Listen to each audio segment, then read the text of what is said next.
तो मित्रों देखिए, ये वो मुकुट है।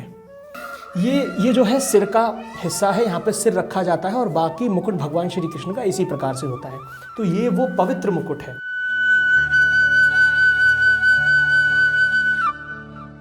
नमस्कार दोस्तों, कैसे हैं आप सभी। आप देख रहे हैं यूनिक समय और मैं हूं आपके साथ मयंक। पिछला वीडियो आपने देखा, हमने भांडेर वन में आपको राधा कृष्ण जी के विवाह की स्थली दिखाई। आज भी हम भांडेर वन में ही हैं और आपको आज भांडेर वन की जो दूसरी कथा है उससे अवगत कराएंगे। यहाँ पे भगवान श्री कृष्ण और बलराम ने, मतलब जो उनके बड़े भैया हैं दाऊ जी ने भी, दोनों ने यहाँ पे एक एक असुर का वध किया है। यहाँ पे बलराम भगवान ने तो प्रलंबासुर का वध किया है और भगवान श्री कृष्ण ने एक ऐसे असुर का वध किया था जो कि गाय के बछड़े के रूप में था। वो इसलिए इस बछड़े को रूप को धारण करके आया था क्योंकि वो सभी गायों के साथ मिल जाए, और बछड़ा रूप में होगा तो क्योंकि भगवान श्री कृष्ण ग्वाल थे, मतलब गायों और बछड़ों को चराने वाले थे, तो उनमें मिलके भगवान श्री कृष्ण पे आक्रमण कर सके। तो चलिए मैं आपको दिखाता हूँ कि कहाँ पे उन्होंने वध किया था। आइए। तो मित्रों, इस समय हम आ चुके हैं यहाँ पे। काफ़ी नवीनीकरण हो चुका है, यहाँ पे बहुत निर्माण हो गया है, मगर मैं आपको दिखाता हूँ भगवान श्री कृष्ण ने यहाँ पे उस असुर का वध किया था जो कि एक गाय के बछड़े के रूप में था। और असुर का वध करने के बाद भगवान श्री कृष्ण से जब यहाँ पे ग्वाल बालों की बातचीत हुई, मतलब यहाँ पे भगवान श्री कृष्ण चूँकि वन था और उस समय में भगवान श्री कृष्ण वन में ही खेला करते थे, तो भगवान श्री कृष्ण जब अपने ग्वाल बालों के पास, मतलब अपने मित्रों के पास जब आए, तो मित्रों ने कहा कि कान्हा तो दूर हो जा हमसे, तू जो है एक बछड़े को मार के आया, अब तुझे शुद्ध रहना पड़ेगा, मतलब तुझे अब शुद्ध होना पड़ेगा। तो भगवान श्री कृष्ण अब शुद्ध कैसे हो, क्योंकि गाय के बछड़े को मारने के बाद उसकी शुद्धि के लिए आपको सारे तीर्थों को, क्या कहते हैं, तीर्थों पे जाना पड़ेगा, वहाँ से आशीर्वाद प्राप्त करना पड़ेगा। तो भगवान श्री कृष्ण ने क्या किया, भगवान श्री कृष्ण ने सारे ही धामों को, जितने भी देवलोक से आए हुए इस धरती पर जितने भी पुण्य जगह थी, उन सभी को यहाँ पे बुलाया और उनसे कहा कि मैं यहाँ बैठ जाता हूँ और आप एक काम करो कि जो आपका पवित्र जल है उससे आप मेरा स्नान कराओ और उसी प्रकार मैं शुद्ध हो पाऊँगा। तो भगवान श्री कृष्ण ने अपनी बांसुरी ली और खोद कर जो वहाँ से जल निकाला, उस जल से सभी देवी देवताओं ने भगवान श्री कृष्ण का स्नान किया था। तो मित्रों देखिए, ये वो इस समय कुंड है, या कुंड में अगर सही भाषा में कहूँ तो इस समय तो ये कुआं है और बहुत ही गहरा कुआं है। इस कुएं में भगवान श्री कृष्ण ने अपनी बांसुरी से खोदा था। आप इस समय देख नहीं पा रहे होंगे क्योंकि बहुत ही कम लाइट है नीचे। और इस कुएं की खासियत ये बताई जाती है कि इस कुएं का जो जल है वो सभी देवी देवताओं के आशीर्वाद से पूरी तरह से संपन्न है, और इस कुएं के जल को ग्रहण करने से या फिर उसका आचमन करने से, और मैं कहूँ तो स्नान करने से, सभी प्रकार के रोग दोष सब मुक्त हो जाते हैं।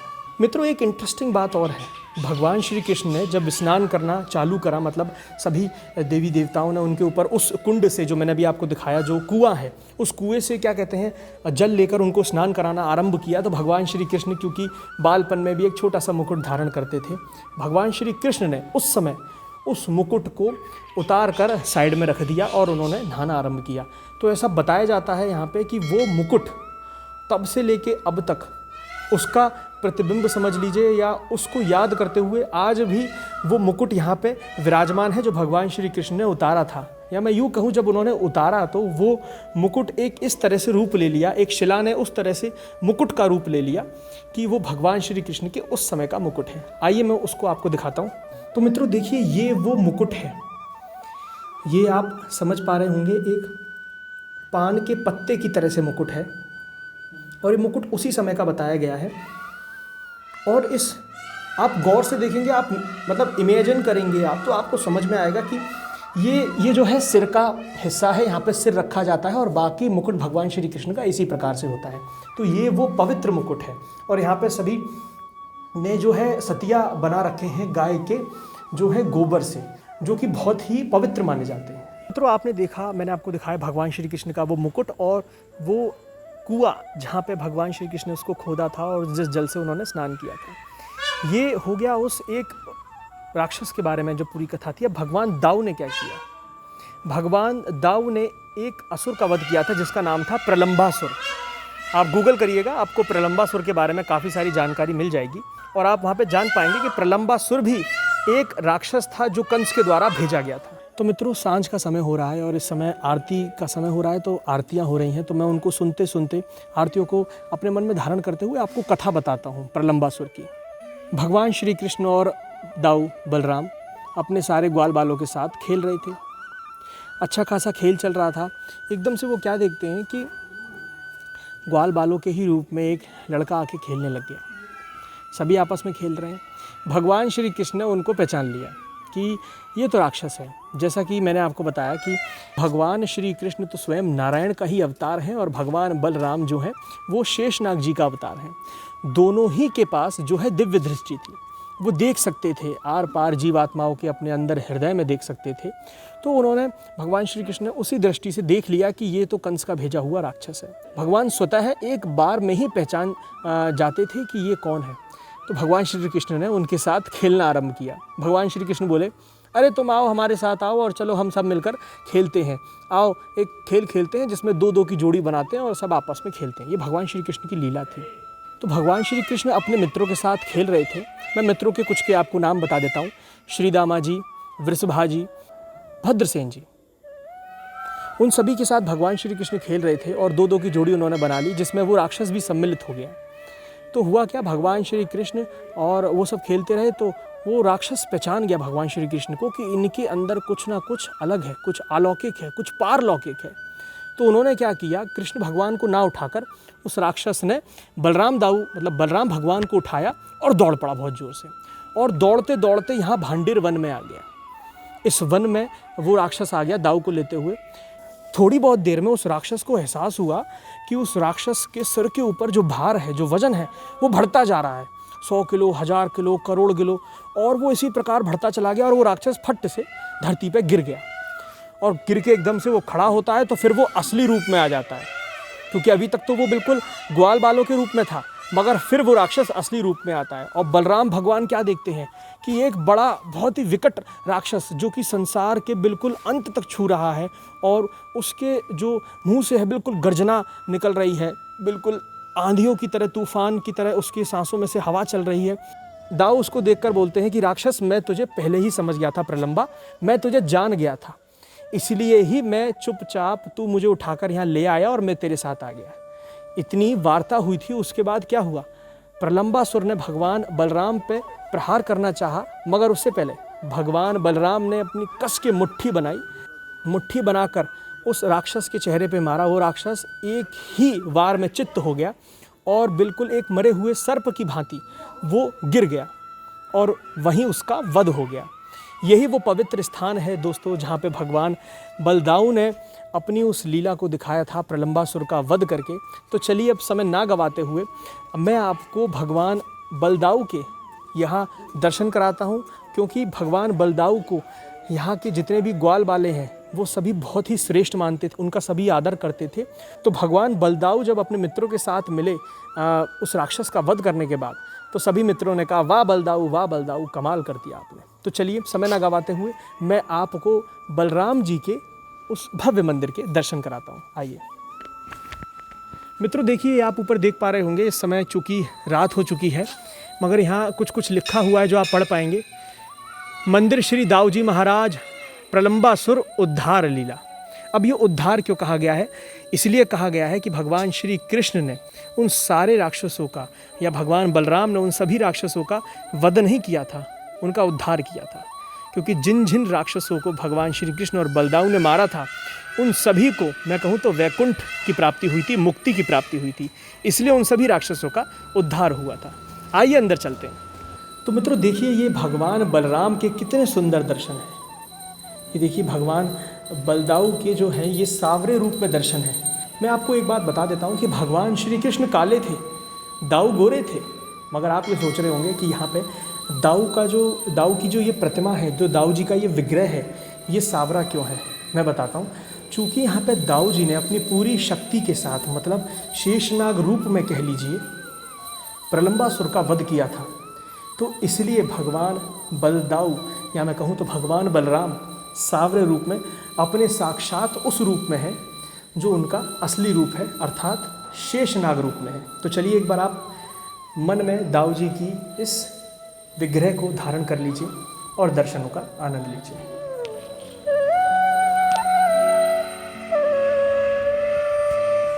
मित्रों आप ये देखिए, ये कोई विग्रह जो है आप सामने देख रहे हैं, ये आज का बनाया हुआ नहीं है, ये उसी समय से है। और जिस तरह से इसकी बनावट है आप साफ समझ पाएंगे कि ये विग्रह हाथों से बनाया हुआ नहीं है, ये स्वयं प्रकट विग्रह है। भगवान श्री कृष्ण और दाऊ जी की लीला का ये एक साक्षात प्रमाण है। जीर्णोद्धार के बाद ये मंदिर काफ़ी सुंदर हो चुका है और बहुत ही खुशी होती है कि ब्रज में जीर्णोद्धार चल रहा है, जिसकी वजह से ये ब्रज के जितने भी अलौकिक मंदिर हैं वो सभी बचे हुए हैं। तो मित्रों, जो बलदाऊ जी की मैंने जो कहानी थी वो मैंने आपको बताई, जो कि मैं जानता था। अब असल क्या कहानी है और उसमें क्या मैं कहूँ तो उसके अंदर क्या चीज़ें जुड़ी हैं, वो सारी बातें हम अच्छे से यहाँ के जो सेवायक हैं सुरेश जी, उनके साथ मिलते हैं और जानते हैं। सुरेश जी बहुत बहुत धन्यवाद हमारे साथ आज जुड़ने के लिए।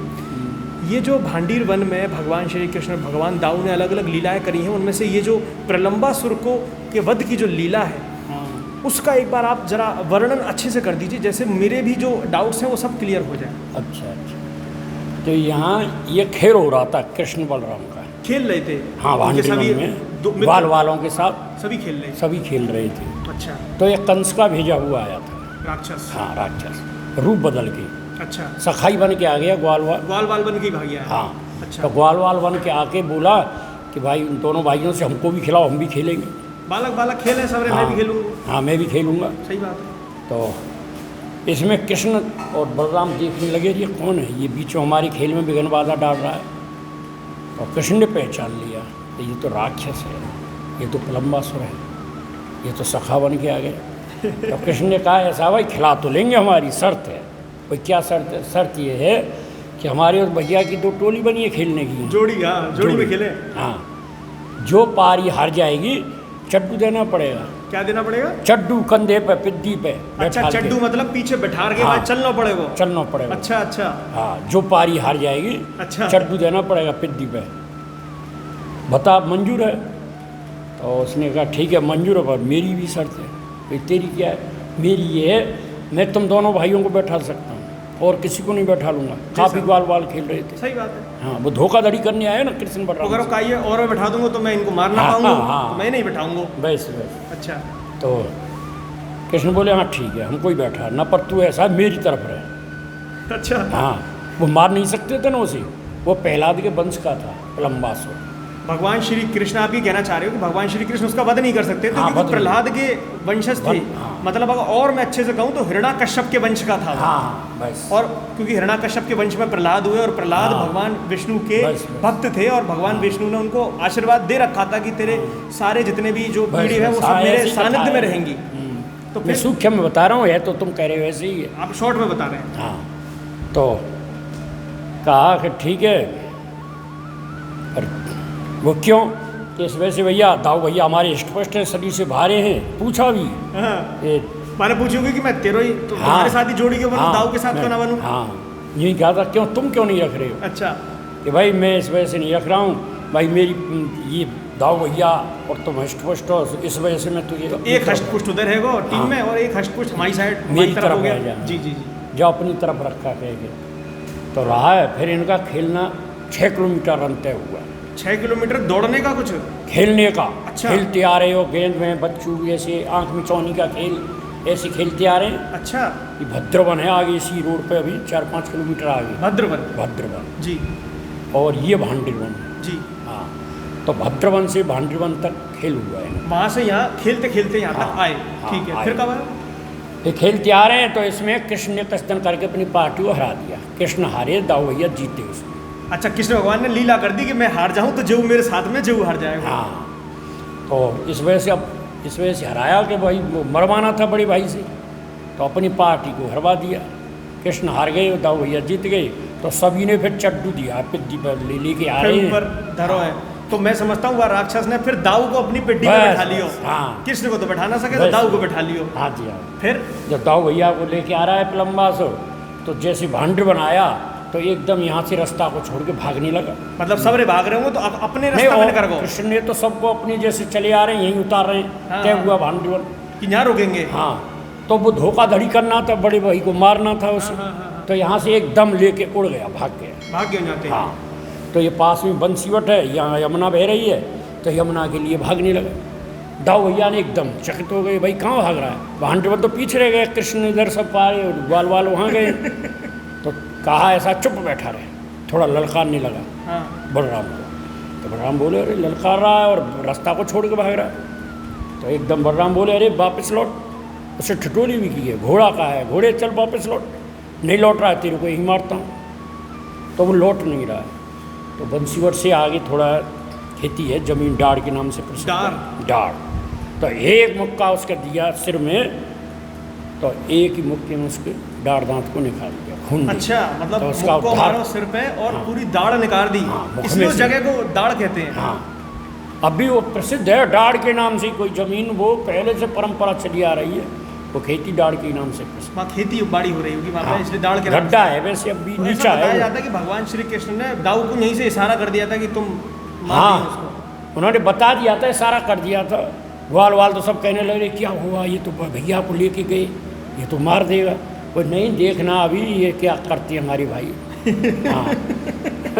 तो दाऊ ने मुक्का मार के दाढ़ निकाल दिया और उसको हाँ, एक ही मुक्के में मार दिया। एक ही मुक्के, उसे सिर में मुक्का दिया ना। वो बैठे थे उसके कंधे। क्या उम्र होगी उस समय भगवान जी की, जो ये क्रीड़ा का समय ये खेलते ये थे? बाल रूप में ही थे उस टाइम। बाल रूप में, वही छोटे बच्चे रूप में। हाँ, छोटे बच्चे सखाक बच्चों के साथ खेल रहे थे।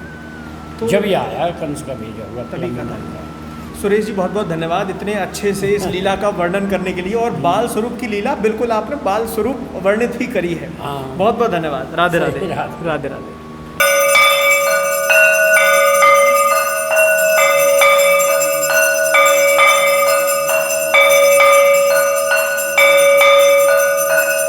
तो दोस्तों, आशा करते हैं आज भगवान श्री कृष्ण और बलदाऊ के द्वारा जो दो राक्षसों के वध की जो हमने आपको पूरी कथा बताई है, उससे आपको शांति मिली होगी, मन में आनंद प्राप्त हुआ होगा।